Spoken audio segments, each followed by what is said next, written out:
100 ఇళ్ళు ఉన్నాయి. ఆ 100 ఇళ్ళకి కూడా వాటర్ లేదు. వాళ్ళందరూ కూడా చాలా ఇబ్బందులు పడుతున్నారు. కాబట్టి గత 10 రోజుల నుండి మేమందరం ఇబ్బంది పడుతున్నాము. పట్టించుకుంటారని చేతులు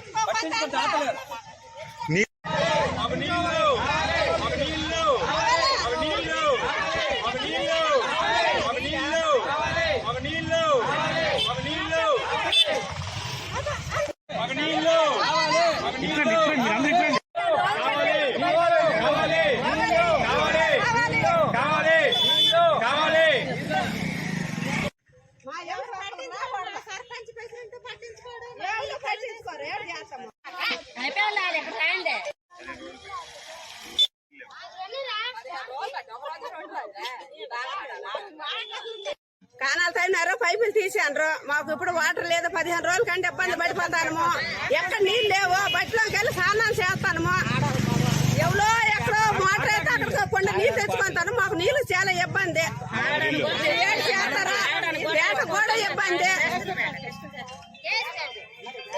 రిపేర్ వచ్చిందని రోడ్డు వేశారు. ఆ రోజు పైపు పాంగొట్టేశారు. పాంగొట్టేసి ఇప్పటి వరకు ఇంకా వేయలేదు. వారం అయిపోయింది ఆ కాన వేసి. ఇప్పుడు చెట్టు కొట్టిగా ఎన్ని చేస్తామన్నది ఇంతవరకు ఇంకా చేయలేదు. నీళ్ళు చాలా ఇబ్బంది పడిపోతున్నాం మేము. కానాలు వేసారు.